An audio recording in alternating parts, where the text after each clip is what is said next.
Bonjour et bienvenue à notre rendez-vous pour la presse en ligne et en direct sur EBS. Nous sommes aujourd'hui le jeudi 29 avril. Pour commencer nos annonces aujourd'hui, j'invite Christian à prendre la parole pour une annonce sur le progrès du certificat vert numérique.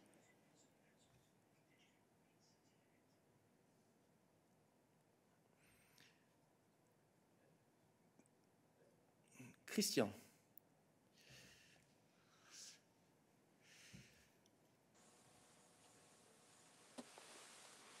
Yes, hello. Can you hear me? Jawohl. Okay, because I don't have sound. Okay, I'll start. The Commission welcomes the adoption of the negotiating mandate by the European Parliament on the Digital Green Certificate.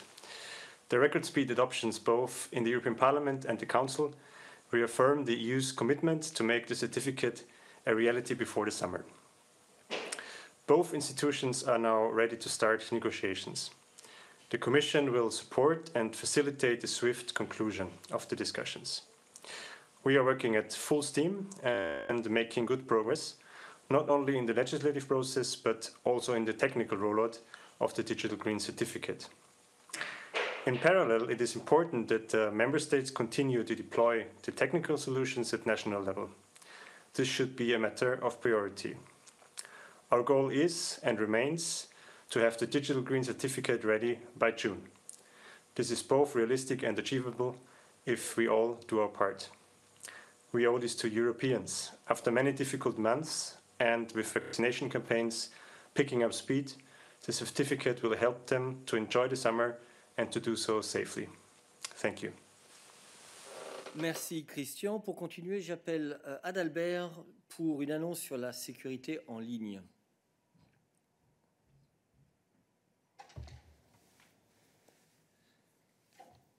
Merci Eric. Nous avons en effet des nouvelles à partager en ce qui concerne la lutte contre le terrorisme, en particulier en ligne. La Commission se félicite de l'adoption finale d'une nouvelle loi européenne relative à la prévention de la diffusion en ligne de contenus à caractère terroriste à la suite du feu vert du Parlement européen hier. Avec ces nouvelles règles, les plateformes en ligne devront supprimer les contenus à caractère terroriste signalés par les autorités des États membres dans un délai maximal d'1 heure. Les règles contribueront à lutter contre la propagation d'idéologies extrémistes en ligne, un élément essentiel de la prévention des attaques et de la lutte contre la radicalisation. Le règlement prévoit des garanties solides pour assurer le plein respect des droits fondamentaux tels que la liberté d'expression et d'information. Le règlement va maintenant être publié au journal officiel de l'UE et commencera à s'appliquer à partir de la mi-2022. Pour plus d'informations, je vous invite à consulter notre Daily News ainsi qu'à voir ou revoir l'intervention de la commissaire Johansson à la session plénière du Parlement européen hier. Merci Adalbert. Et je passe maintenant la parole à Balázs qui a des nouvelles sur notre soutien à l'Inde dans ces moments critiques de lutte contre la pandémie de la Covid-19. Balázs.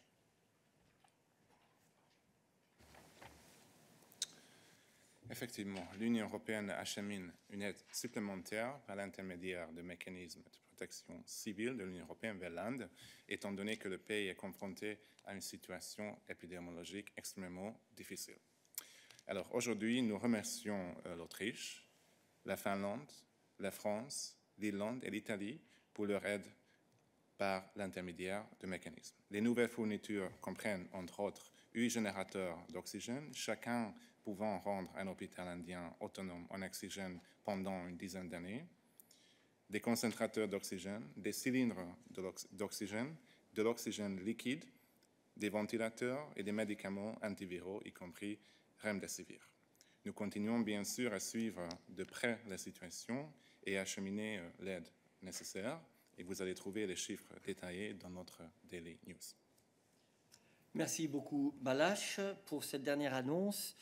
Allow me to remind you that tomorrow at 9:45 a.m. we will host a technical briefing for accredited journalists only on the technical implementation of the Digital Green Certificate. As usual, journalists will receive the invitation in the course of the afternoon. Today, we hope that this will help you in your work. With that, we can move on to your questions, and I pass the floor to David.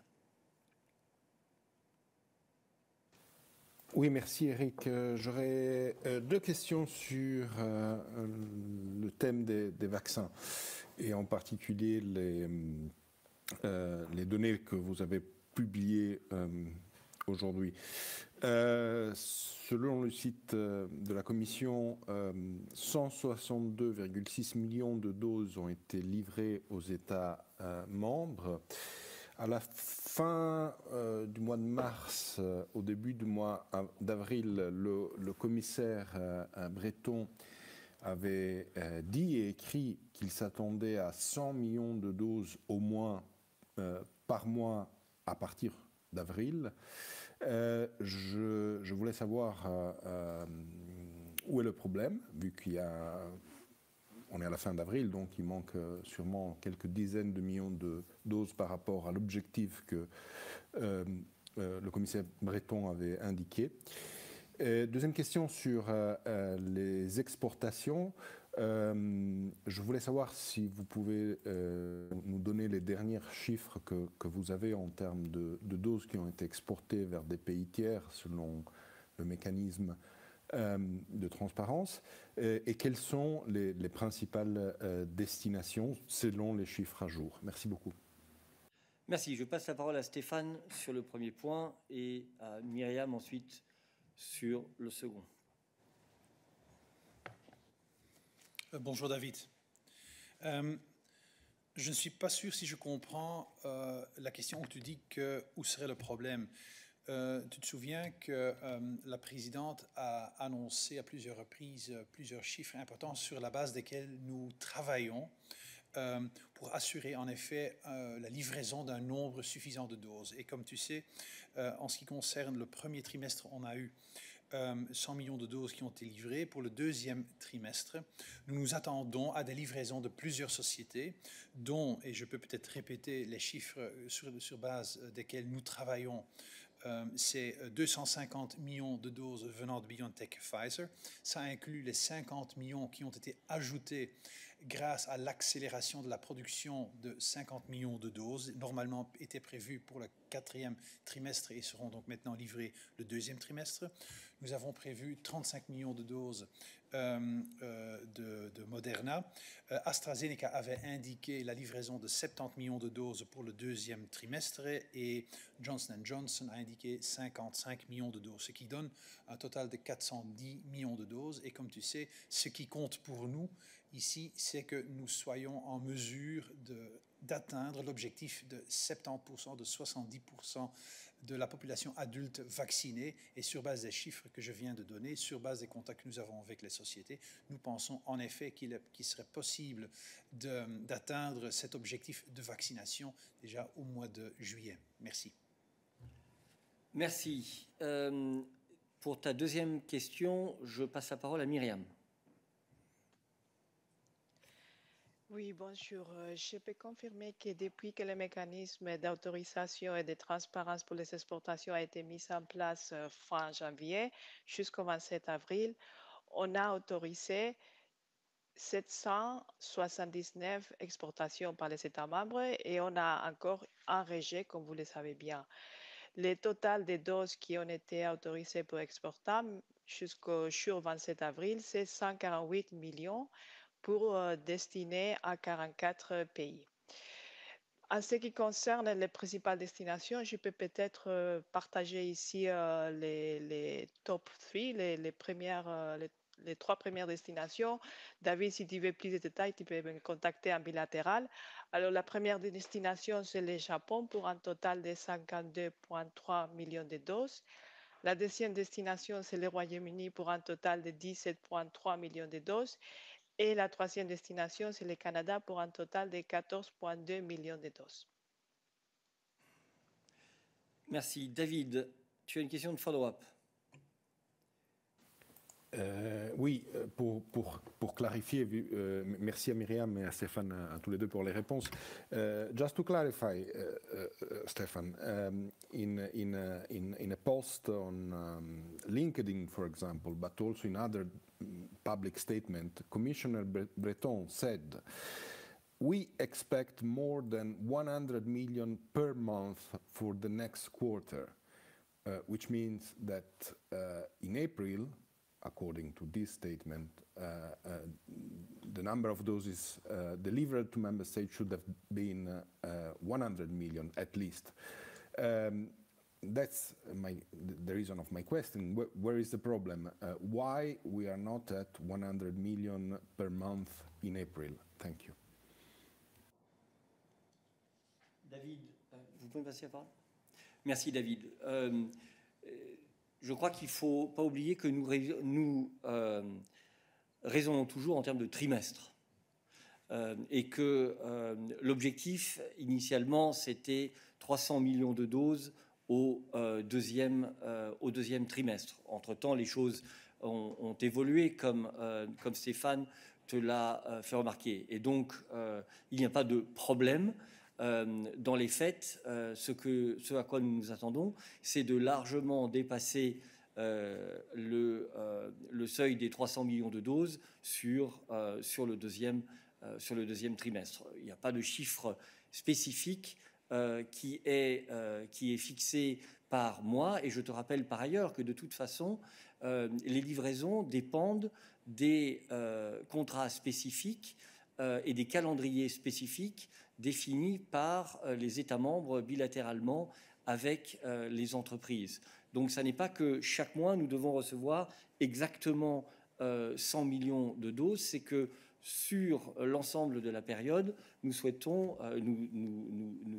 attendons à recevoir le nombre de doses qui ont été mentionnées par Stéphane. Ensuite, le calendrier va varier en fonction des accords bilatéraux des entreprises, ce qu'on appelle les delivery schedules, qui sont fixés, comme tu le sais, aussi dans le biais du steering board entre les États membres et les entreprises concernées. Voilà, y a-t-il d'autres questions sur le sujet des livraisons de vaccins et la vaccination? Merci de ne garder votre main levée que si c'est sur ce sujet.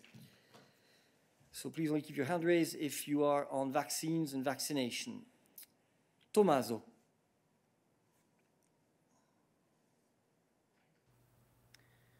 Oui, bonjour, Tommaso Gallavotte de Necronos de l'Italie. C'est une question pour Stéphane, parce que l'Anvisa, qui est l'EMA du Brésil, a choisi de ne pas autoriser les vaccins russes Sputnik parce que dans toutes les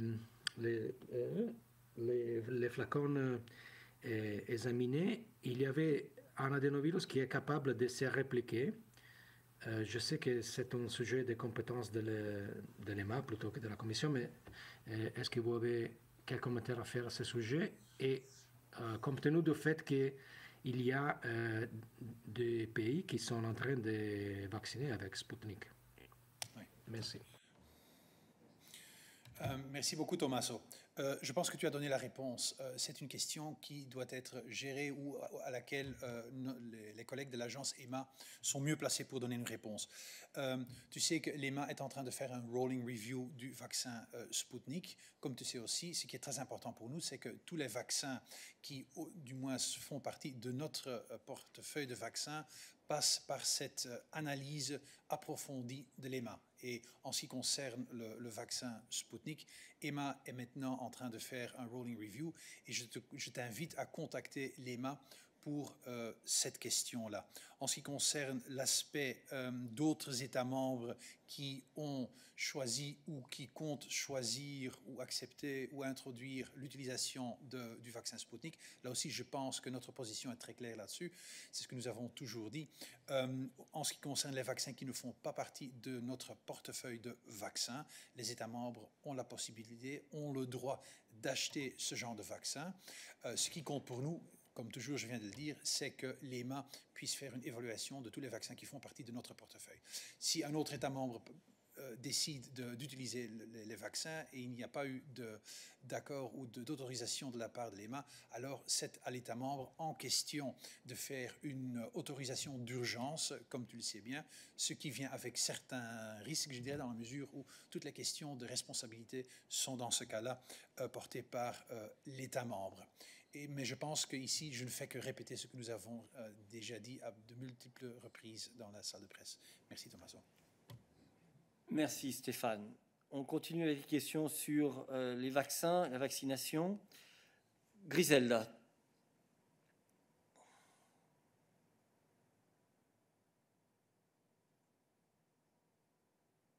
Ok, pardon, hein, désolé. Je voudrais, sur le certificat, vous poser une question si possible. Alors attends, excuse-moi Griselda. Attends, excuse-moi. Le certificat, c'est un peu à part. Si tu permets, on va voir s'il reste d'autres questions sur vaccin, vaccination. Et ensuite, on passera effectivement au thème important du certificat. Je reviendrai tout de suite vers toi. Je voulais d'abord vérifier s'il y avait encore des questions sur la livraison des vaccins, la vaccination, les chiffres. Verena, je vois que Verena Schmidt-Rochman a une question, mais n'arrive pas à lever la main. Verena, nous ne te voyons pas dans la... We cannot see you in the list for some reason.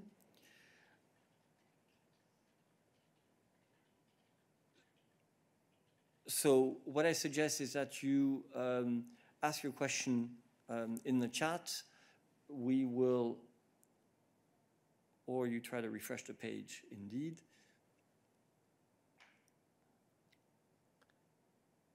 And if it, okay, issue sorted. Technical wizardry. We've managed, Verena. We've managed. Technology, super. My question is concerning Moderna. The company said today that they're upping their production capacities in Europe and elsewhere, and are setting a new delivery goal. My question is if the Commission is in touch with the company to get some of the doses that we are expecting for the rest of the year earlier, because as of now the 35 million seem to be just a very small portion of what the EU is expecting overall. Thanks. Thank you very much. Of course, we always welcome any increase of production capacities. We always welcome the possibility that companies with whom we have contracts are capable or able to deliver vaccines more quickly. This being said, we are in contact with all the companies with regard to delivery arrangements, with regard to the doses that have been planned for certain periods of time. So these contacts are always ongoing. And of course, whenever there is anything further that we could communicate about this, then we will definitely do this. Thank you. Thank you very much. I see no further questions on vaccines, so we go back to Griselda. Griselda, sur le certificat. Ah, merci beaucoup. Écoutez, j'aimerais savoir, le Conseil avait changé la proposition de la Commission. Le Parlement essaye de reprendre les débats là où la Commission l'avait posé, c'est-à-dire dans le fait que le certificat ne soit pas accompagné d'autres restrictions. J'aimerais savoir jusqu'où vous soutiendrez le Parlement dans cette demande et savoir aussi si vous le soutiendrez sur la nouvelle demande à propos de tests PCR, c'est-à-dire puisque les tests sont obligatoires pour les voyages, qu'ils soient aussi gratuits comme les vaccins. Merci beaucoup. Merci. Une question pour Christian.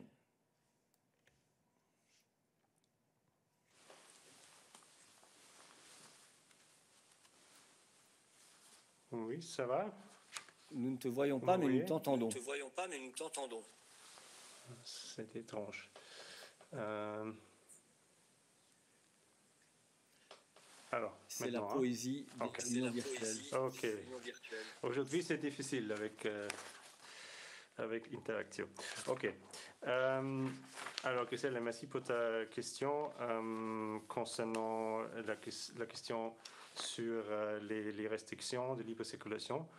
Alors, bien sûr, le certificat vert doit aider avec alors, une allégation des restrictions.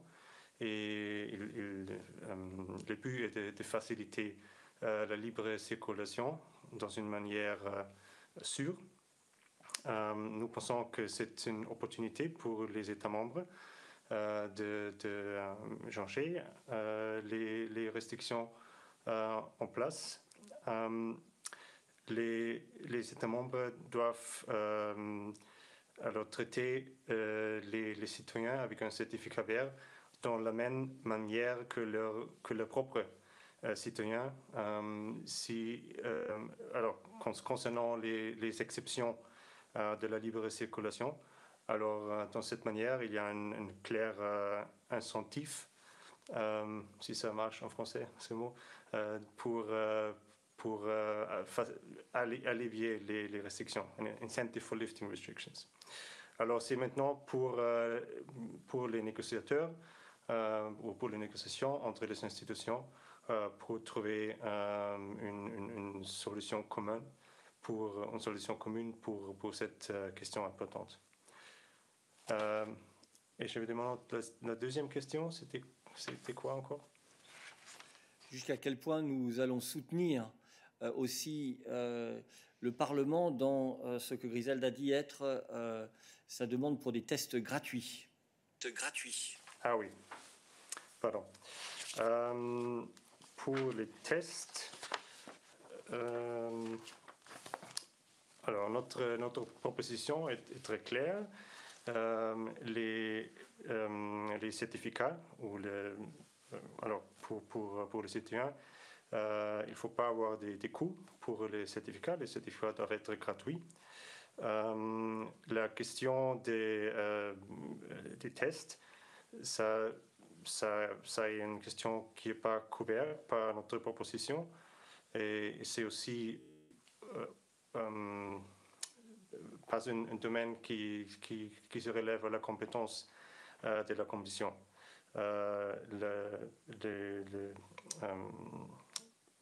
Le secteur médical, Management of Health Services, et les décisions concernant les prix et le remboursement des tests, c'est une compétence nationale finalement. Merci beaucoup, Christian. Griselda, tu as une question de suivi?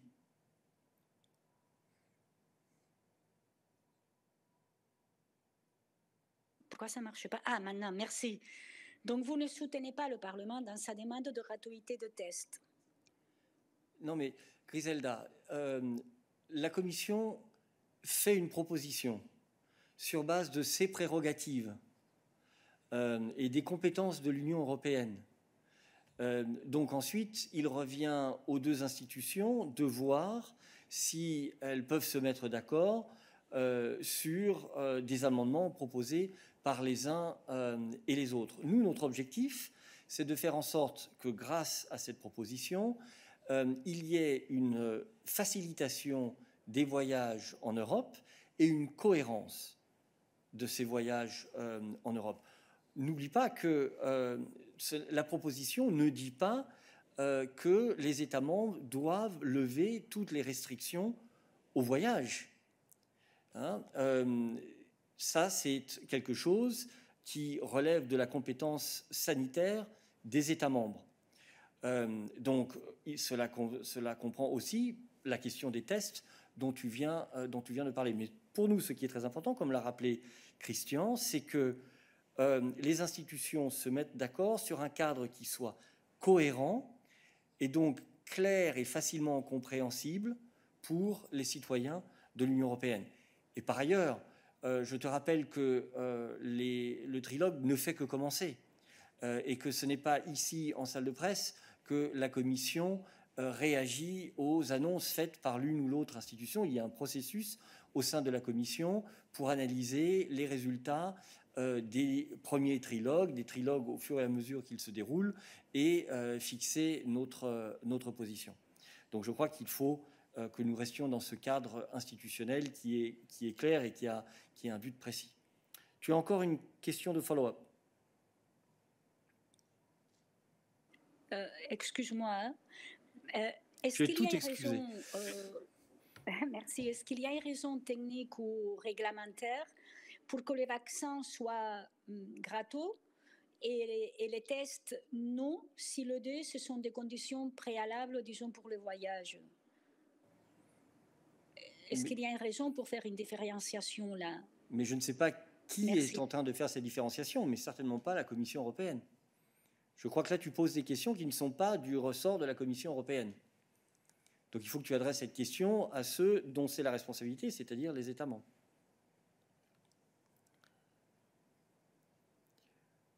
Alors, y a-t-il d'autres questions sur ce sujet? Momchil, is your question on the certificate?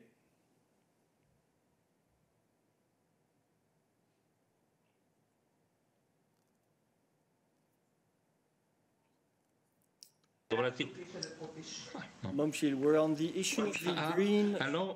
We're on the issue of the green digital certificate. Then please unraise your hand. We will come back to you later. Thank you. Angela. Yes, good morning. Thanks, Eric. Speaking about the coherent framework which you mentioned before, I was wondering what is the recommendation of the Commission towards those member states who have been using vaccines which have been not approved by EMA? Are you telling them to, what are you basically suggesting to use, how to modulate the green certificate for those vaccines, the Sputnik and the Chinese one? Thanks. Thank you. The text of the proposal is very clear on that. It's not a question of the Commission recommending something. The proposal foresees the possibility for a member state to recognize vaccines that have not been authorized at European level on the condition that they treat their citizens and citizens from other EU member states in the same way. So there can be no discrimination. I turn to Christian in case he wants to add something on this. It's of course fully correct.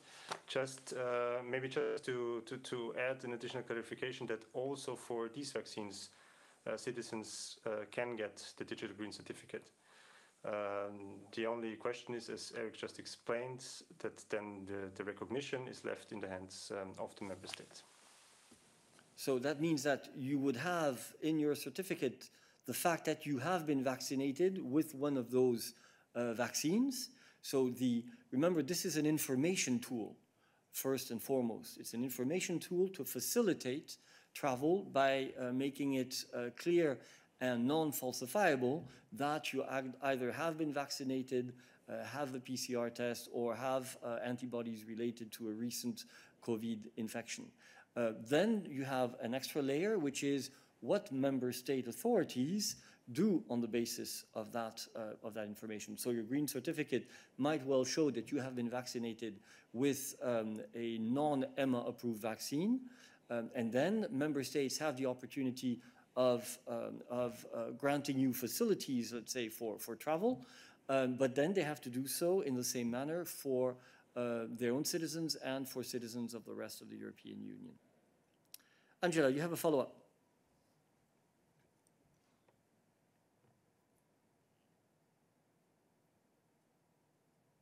I want to go to Italy and I've been vaccinated with Sputnik.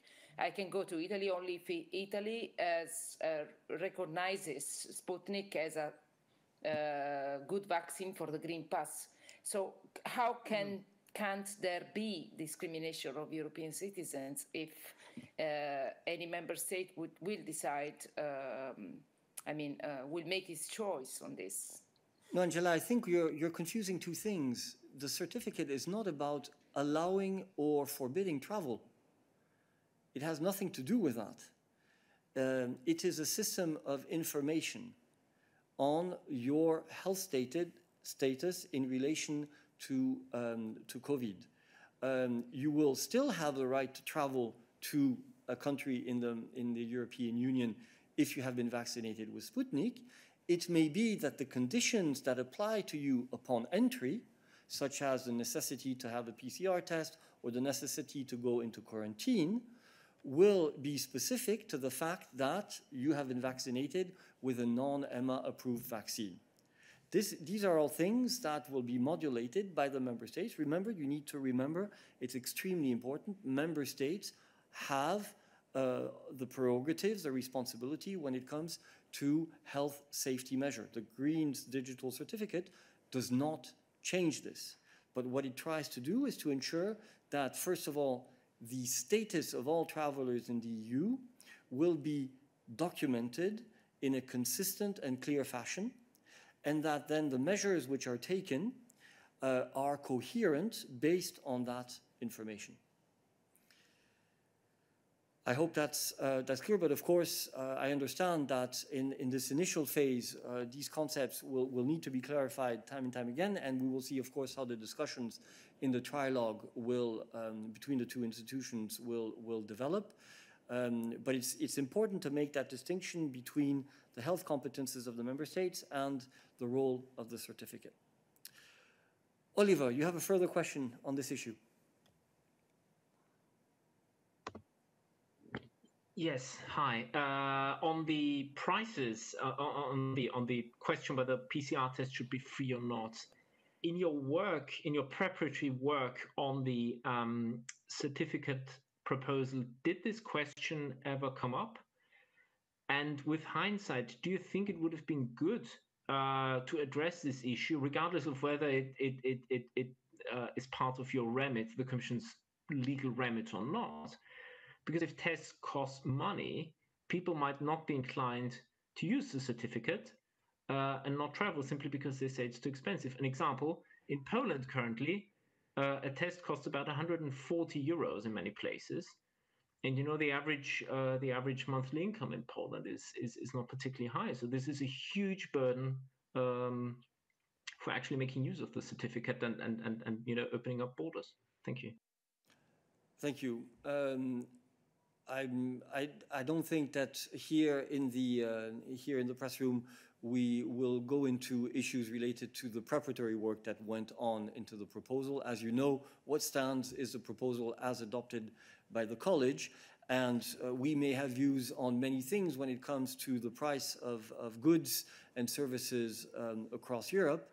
But we have to, you know, make sure that we make recommendations in areas that are under our responsibility. So you and I may both have views on what the price of a test should be, or whether it should be free or not, and indeed on the impact that this will have on travel.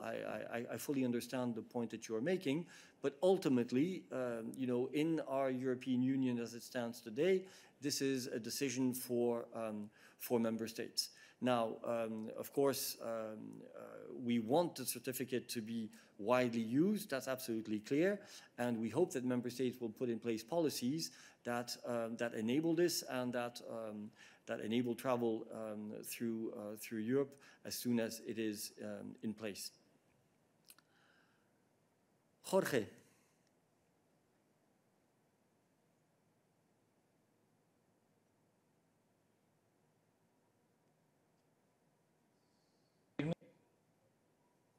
Can you hear me now? Yes. Yes. So, yes, again on the price, following on Oliver's and Griselda's question, because of course, I mean, I understand again your prerogatives, but precisely the argument from the Parliament side is the no discrimination. And now that the trilogue is going to start, of course, I mean, there is still a role for the Commission to play in the negotiation. So my question is whether you could provide any input or any proposals to facilitate the acceptance from the member states of the gratuity of the COVID test, for example, by allocating some funds, available funds, to cover those costs, or your position is totally, I mean, right now you are already saying that you are not going to take any side on this debate. No, I'm not saying anything else than, first of all, stating a fact. The second thing is that we are not going to be staking out our positions during the trilogue negotiations here in the press room. The trilogues have not yet even started. we have to hear the arguments from the various sides. Let me remind you that it's Parliament and Council that negotiate. Indeed, the Commission has an important role to play, of course, but it is not, even before the first trilogue has taken place, that we can hear in the Commission press room, determine what our views would be on this or that specific proposal for an amendment. We have a process in the Commission that goes through, which involves the College, and I think it's only fair to allow that process to work through. When the time comes, I'm sure you will see whether we have decided to take a position on that specific issue and what it is. But today is not the day to discuss this thing here in detail. Okay, we continue on the issue. David. Oui, Eric, c'est un follow-up à la question de ma collègue Angela. Juste, si tu peux m'éclairer sur ça.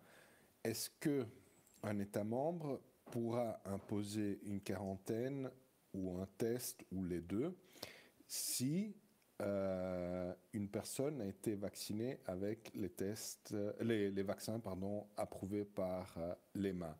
Vu que c'est juste un système d'information et pas un document de voyage, comme vous le répétez depuis quelque temps, est-ce qu'un État membre peut imposer un test ou quarantaine à une personne vaccinée avec vaccin EMA? Merci. Merci, c'est une question importante. Je passe la question à Christian pour qu'il réponde là-dessus. Christian. Oui, merci. Alors, comme j'ai dit avant, nous pensons que c'est une opportunité pour les États membres d'allévier les restrictions. Dans notre proposition, c'est comme ça qu'un État membre, si il envisage de vraiment imposer un test ou une quarantaine sur une personne qui a un certificat vert, il faut informer la Commission et tous les États membres et justifier cette décision. C'est ça comme nous avons proposé dans la régulation. Et ce qui est aussi important est qu'un État membre doit toujours alors traiter les citoyens européens de la même façon que leurs propres citoyens. Alors c'est comme ça que j'ai essayé d'expliquer qu'il y a un incentif pour les États membres de ne pas le faire. Et comme je dis, maintenant, les négociations vont commencer et on va travailler pour trouver une solution commune sur cet important sujet. Voilà, donc je crois que c'est clair. Si tu lis le texte du règlement, David, tu verras qu'il n'est pas dit un détenteur d'un certificat vert numérique pourra se déplacer à travers toute l'Europe sans jamais devoir faire de tests PCR ou éventuellement une quarantaine.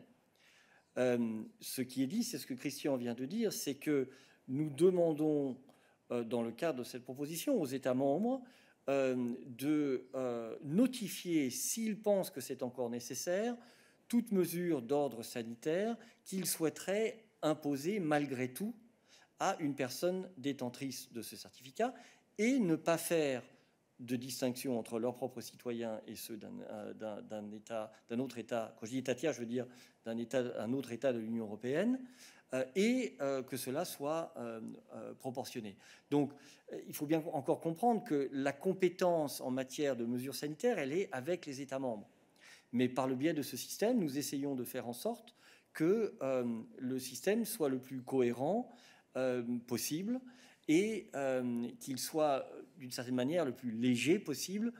Cette incitation, comme le dit Christian, qui passe par le biais de la nécessité de notifier à l'ensemble de ses partenaires si un État membre décide de prendre malgré tout des mesures par rapport à une personne détentrice de ce certificat. Ok, y a-t-il d'autres questions sur ce sujet? Fabio. Yes, hi, thank you for the floor. Just to know if you have any idea on will be this first trialogue on green certificate. Thank you. Question for Christian. To be honest, I'm not sure whether the date is already confirmed, but as far as I'm aware, it should be quite soon, I think within about 10 days. What I would add is that we have gone as quickly as possible, you will remember, in drafting and approving at the level of the Commission the proposal.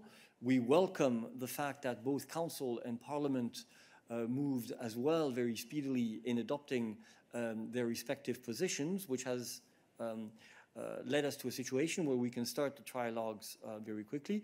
And we would indeed encourage both institutions to work as speedily as possible in the context of the trilogues to come to an agreement, as we need to progress in parallel, both on the technical side of the development and implementation of the IT systems required for the Green Digital Certificate and the legal framework which is necessary for it then to become operational between the member states in terms of mutual recognition.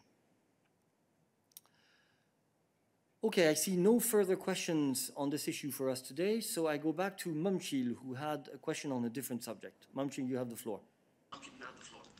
Good afternoon.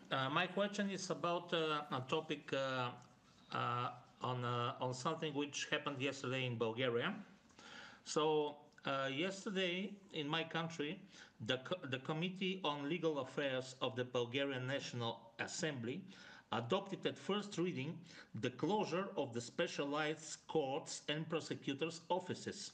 So my question is, how will the European Commission comment this fact? Because as I remember, weren't these specialized courts and prosecutors' offices established by the CVM requirements? Okay. A question for Christian again. It's Christian's day today. Christian.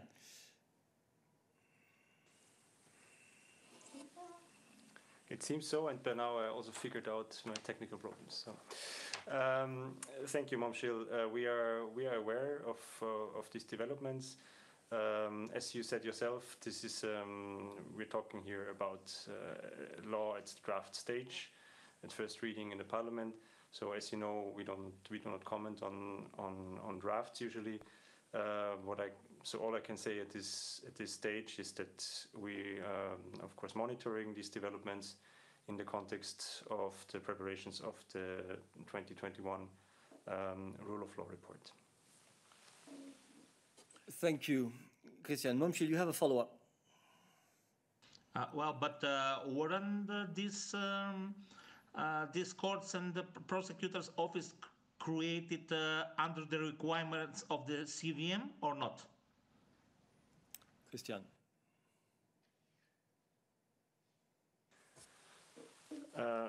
Look, I mean, I can say in a general level that, of course, under the CVM, it's important. It was always important, and this, of course, remains important. That high-level corruption is being fought against effectively, and there are several recommendations to this respect. And we will, as I said, monitor these developments in the context of this year's Rule of Law report.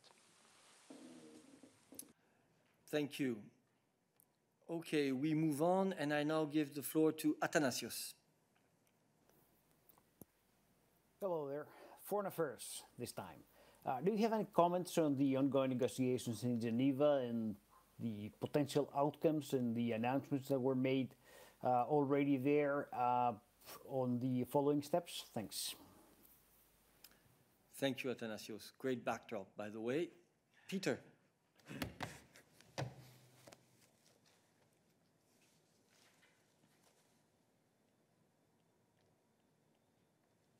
Yes, thank you, Athanasios. Good afternoon.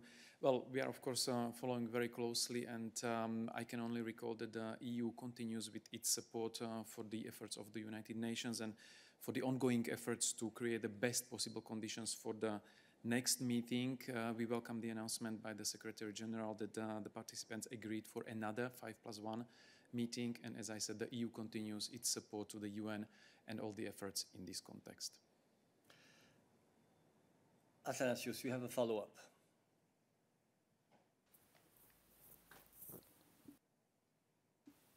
Yes, maybe could you confirm that the negotiating parties called for the aid of the 3 officials who were there in Geneva during these 3 days? Thanks. Well, it's not my job and not my role to comment on what the parties in these talks have been saying, requesting, or doing. I can only recall the positions of the European Union, and these are very clear. We had a team of our high-profile diplomats or very experienced senior diplomats on the spot to be ready to assist the UN in any way we can. We continue supporting the efforts of the UN and the efforts aimed at creating the best possible conditions for the next 5+1 meeting to take place. We're always ready to help in any case, and we know that very often people request our help on many, many different issues. So we stick to the Foreign Affairs file. Salam.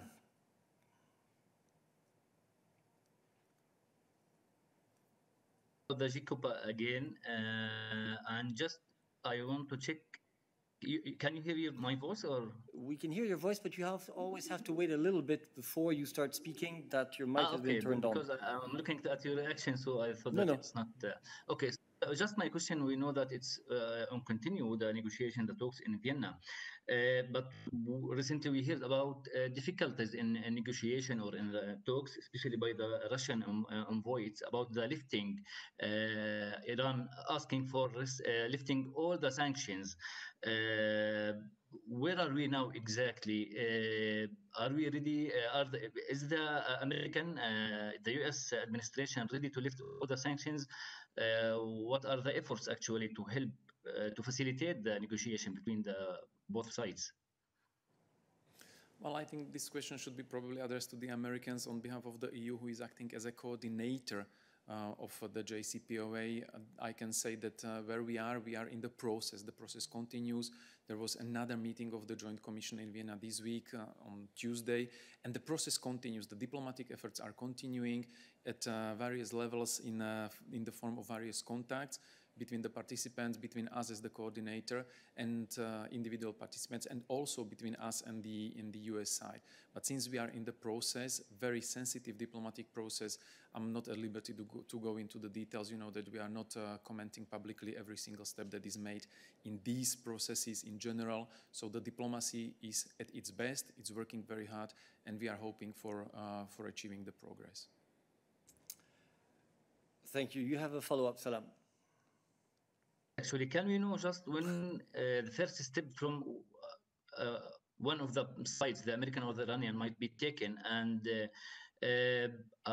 is the EU trying to make the negotiation too fast because of the Iranian election that will be held in next in June, actually? Well, our role as the coordinator is to coordinate. So whatever is being done in the framework of the Joint Commission is, of course, agreed by all the participants. This is all I can say. We are doing our job to coordinate, to be in constant touch with the participants, and every step that is made within the Joint Commission, within the work which is ongoing, is, of course, agreed by all the participants. Thank you. So we stick to JCPOA in relations with Iran. Are there other questions on this? Please only keep your hand raised if your question relates to this topic. Angela, I know your question relates to something else. So Lee? Yes, can you hear me? Yes. Is it on Iran? It's on disinformation. Is it okay? No, we're on Iran for the moment. Hold on one second. because I had some other people before you on other issues. Okay, I see no further questions on the GCPOA, so I go to Nawab.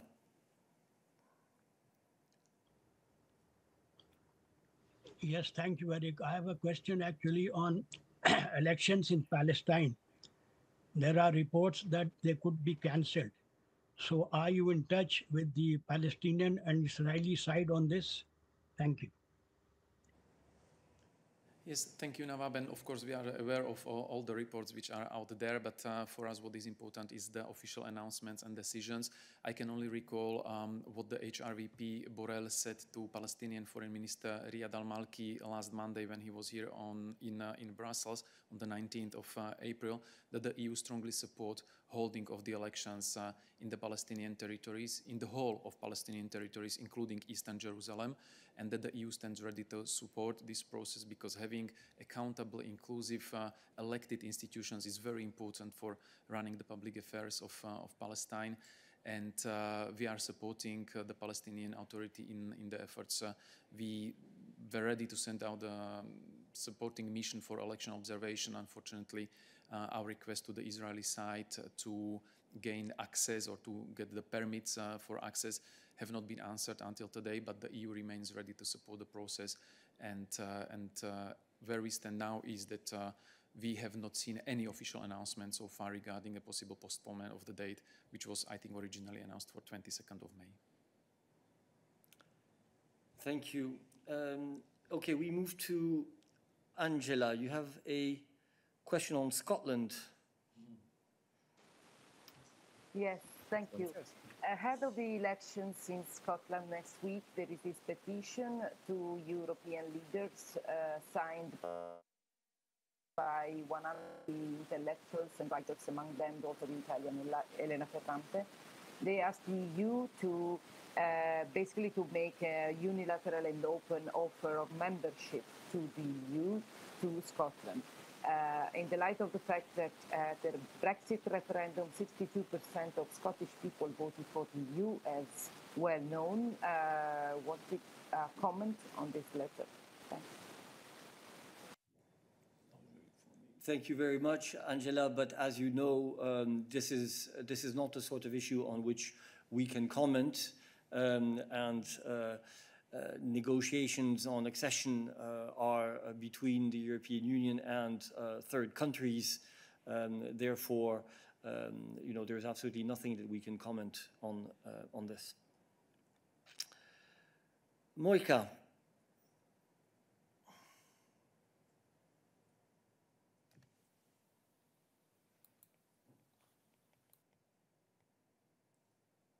Hello, can you hear me? Yes.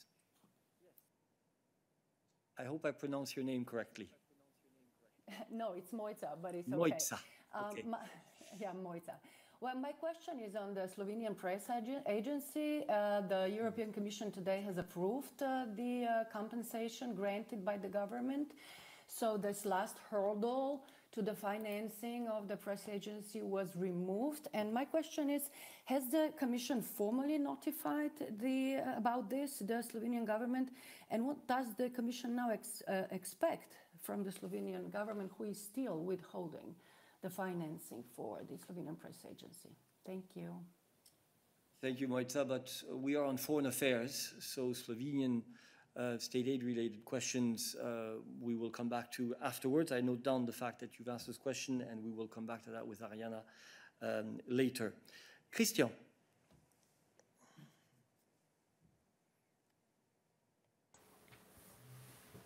Oui, bonjour. En fait, j'ai une question sur Hong Kong. Je ne sais pas, ça m'a peut-être échappé, mais je voudrais savoir si le service d'action extérieure a une réaction sur la nouvelle législation adoptée à Hong Kong en matière d'immigration qui permettrait d'empêcher de quitter le territoire. Je voudrais savoir si ça vous préoccupe comme ça préoccupe Washington. Je ne sais pas si vous en avez peut-être déjà parlé. Et par la même occasion, j'aurais voulu avoir une petite explication sur le virage arbitraire de Pékin que M. Borrell a dénoncé dans une lettre au 27. Est-ce que vous pouvez être un peu plus explicite? Merci. Merci. Des questions pour Nabila.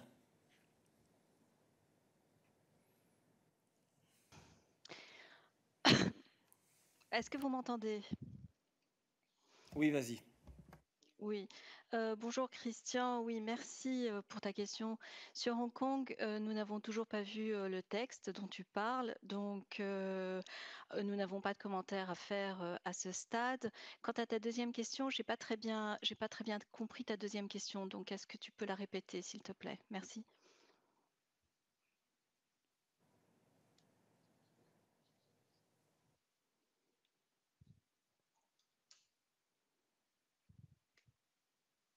Question semble avoir disparu. Je suis là, on m'a juste donné le son avec un peu de retard. Voilà. Non, ma question était très simple. Monsieur Borrell a écrit une lettre au 27 dans laquelle il dénonce le virage arbitraire de Pékin. Donc j'aurais voulu avoir un peu de précision sur qu'est-ce que ça comprend, quelles sont les conséquences de ce virage arbitraire dans les relations entre l'UE et la Chine. Merci. Oui, je comprends ta question maintenant, Christian. Comme tu sais, nous ne faisons aucun commentaire et nous n'avons jamais eu l'habitude de commenter sur des lettres qui sont envoyées par les hauts représentants. Donc à ce stade, notre politique est très claire, tu la connais très bien et donc je ne ferai aucun commentaire sur cette lettre en question. Merci. Merci. I give the floor now back to Lee. Was this question on disinformation?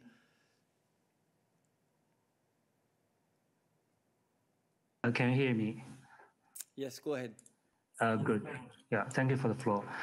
Yesterday, the External Action Service updated the disinformation database and listed a number of Chinese media reports about the side effects of some Western vaccines as disinformation.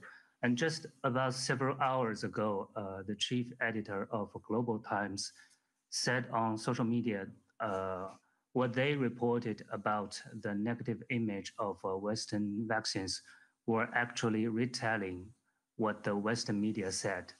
And he thus accuses the European Union as practicing double standard. So what's your reaction to this? Thank you very much, Lee.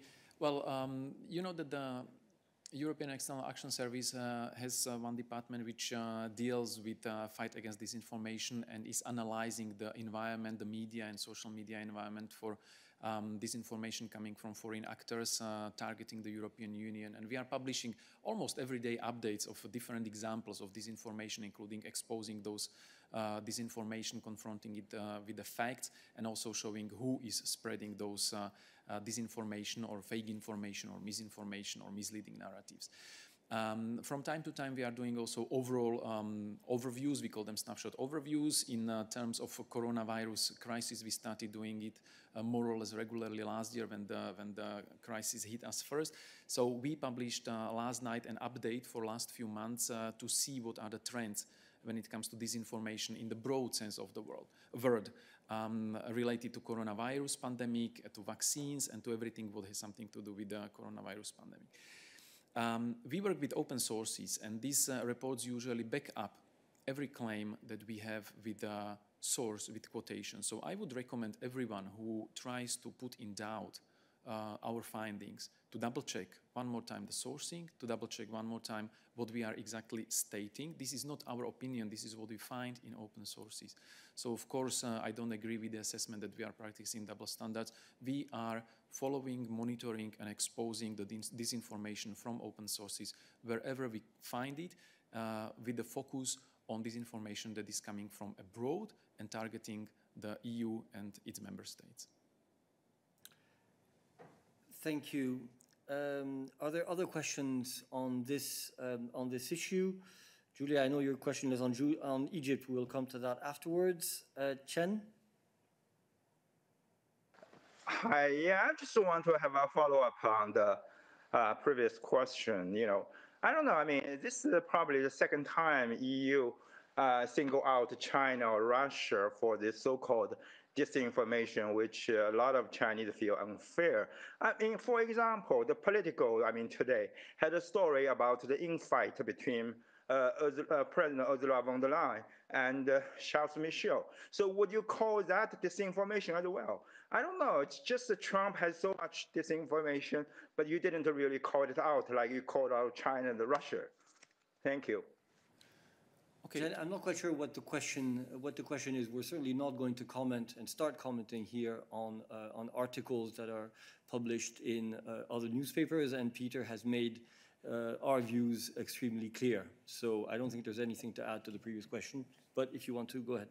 But one thing needs to be corrected, because it's not correct that we are singling out anyone. We are observing and monitoring all the open sources in the European Union member states and in the media that are dealing with the EU and are focused on the EU, and we are putting out what we find. So if we find that a lot of, or the majority of the disinformation examples which we identified in the open sources available to everyone are coming from the actors based in or related to Russia or to China, this is not us singling out the actors from these two countries or linked to these two countries. This is about the number of disinformation examples we found in the open sources. Thank you. We now move to Julia with her question on Egypt.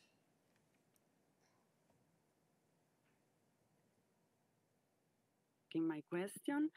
On Monday, Amnesty International reported the news of the execution of 9 people, including 82 years men, all men.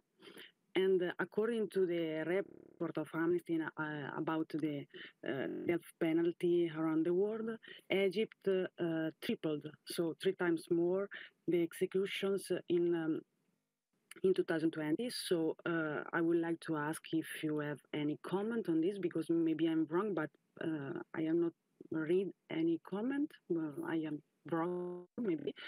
And a second question is about, always about Egypt, but about the worrying case of Patrick Zaki. So I would like to ask if your commission can consider him as a prisoner of freedom of expression, and ask for his immediate liberation. Thank you. Thank you. The position of the European Union on the death penalty is long-standing and unchanged, and it's repeated on every single occasion. We are fundamentally against the death penalty. This is inhuman punishment, which is irreversible, and it doesn't have a proven deterrent effect. So every time there is a country implementing the death penalty, we are, of course, repeating this position, both publicly and also, of course, regularly in our contacts with the partners. And this is also the case with Egypt, as it's with also other countries who still, who actually belong to the minority of countries, still using this sort of inhuman punishment. On the second thing, this case, of course, is still on our agenda when it comes to Egypt-EU relations. We are following it very closely. We are raising this. It's also discussed among the EU foreign ministers. So our efforts are continuing. But again, Patrick Zaki is an Egyptian citizen, so there are limited possibilities about what we can do. But it doesn't prevent us to raise our voice at every opportunity we have with Egyptian partners to raise this case and to make sure that, that the rights of Patrick are respected. Thank you. Are there other foreign-related questions, foreign affairs-related questions for Peter or Nabila? David. Oui, merci. C'est bon? Pardon, David, j'ai raté quelqu'un avant toi. Excuse-moi. Marina. Je m'excuse.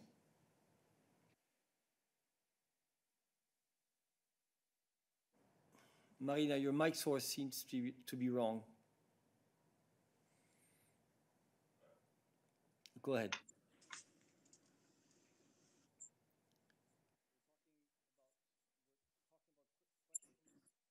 For Peter or Nabila. Go ahead.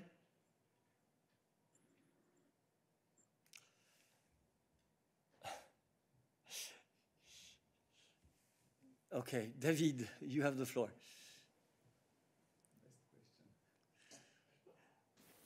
Mais merci.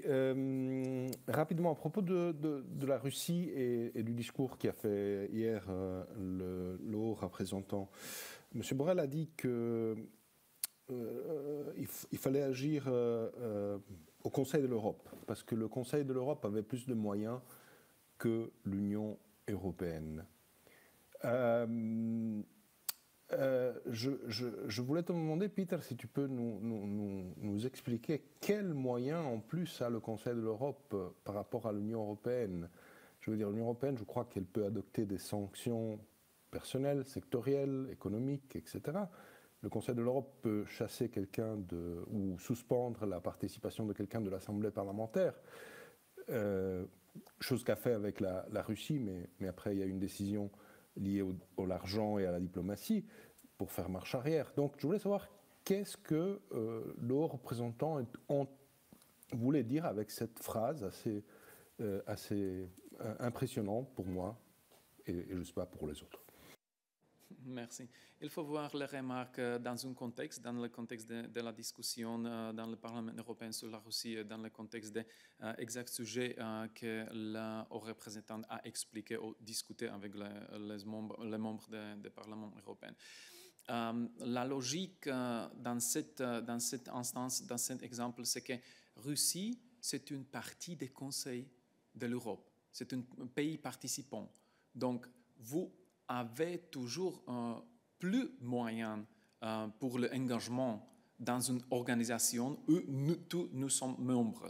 Nous, comme Union européenne, la Russie n'est pas un membre de l'Union européenne. Donc, nous pouvons renforcer nos règles à la Russie. Mais si nous sommes dans une organisation avec certaines règles, nous pouvons renforcer les règles dans cette organisation avec les membres de cette organisation. Donc, c'était le contexte dans lequel le représentant a mentionné cette chose avec le Conseil de l'Europe. Follow-up, David. Sorry, Peter, he was mentioning it on sanctions, not on engagement with Russia. So I'm wondering what type of sanction he referred to and why the sanction would be more, let's say, more, not easy, but more effective, sorry, in the Council of Europe instead of the European Union. Again, one has to see this in the context of the overall discussion. And the context of the discussion was, so what can we do with Russia to change its behavior? And obviously, you can change the behavior of the partner when he is member of the same club with certain mutually agreed rules. This is the case for EU and Russia, or for member states of the EU and Russia in the Council of Europe, where all of us are present. But Russia is not a member of the European Union. So the High Representative was talking about the enforcement of the rules.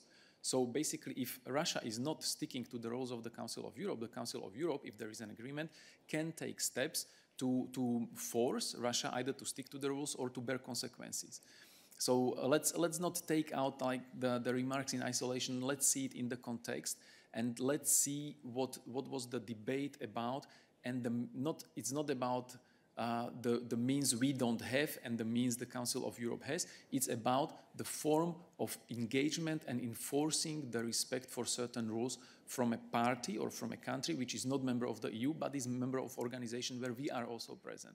So it's the enforcement of the rules and consequences for breaking the rules.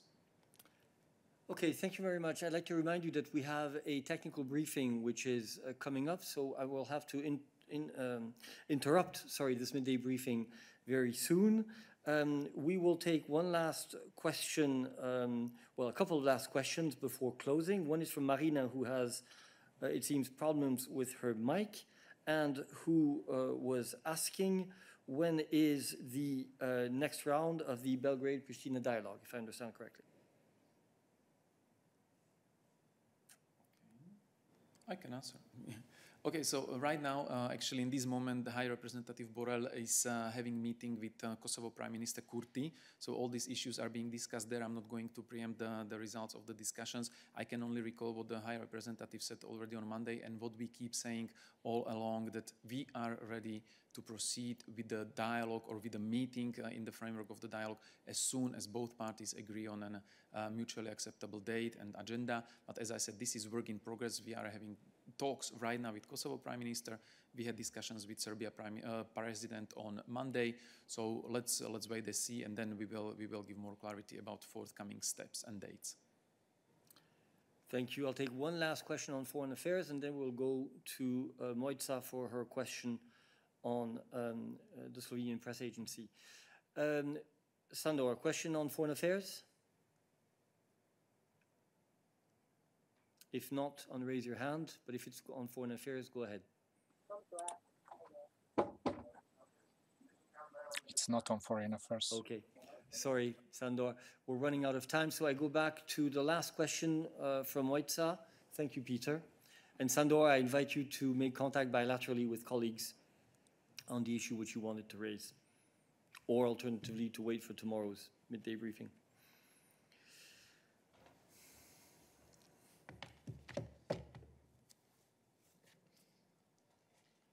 I take it directly? Yes, okay, good. Okay, indeed, as Mojca was mentioning this morning, we have adopted a decision approving a 2.5 million compensation granted by Slovenia to the Slovenian press agency STA to fulfill its public service mission. The public funding will contribute to the independent news provision to the Slovenian public without unduly distorting competition in the single market. Just as a reminder, we have already said it here in the press room, media should be able to work freely and independently everywhere in the European Union, and this lies at the heart of media pluralism. In general, state aid rules enable member states to grant aid to press agencies as compensations for services of general economic interest, and therefore they are not a reason to stop the funding to the press agency. And in fact, today we have adopted this decision. The first one was whether Slovenia is aware of the decision. So the decision has been adopted this morning. Of course, the member states are always formally notified of a decision upcoming. The precise timing, I cannot really confirm, but I imagine that Slovenia has been made aware immediately, or is going to be made aware in the course of the day, of course. And clearly, if you want more information, this is all included in the press release that we have published. You can find it online. The second part of the question was what next, if I recall correctly. Otherwise, Mojca, please let me know if you had other topics you wanted to discuss. Well, Slovenia has notified this measure on the 7th of January. As you know very well, we have advised the Slovenian authorities that they could grant the aid under the Services of General Economic Interest decision without a prior notification to the Commission. However, as there was a notification and it had not been withdrawn, we have adopted the decision today. Therefore, Slovenia can now directly implement the measure they have notified and grant the aid. However, let me just remind you that it's always a decision of member states to grant an aid measure. It has been notified, so our understanding is that Slovenia has the intention of granting this aid, but let's say that for our part, we have approved the aid measure that has been notified to us. Okay, thank you very much, Ariana. This brings us to the end of this midday briefing. Please stay tuned now for the technical briefing. And we will see you again tomorrow. Thank you very much.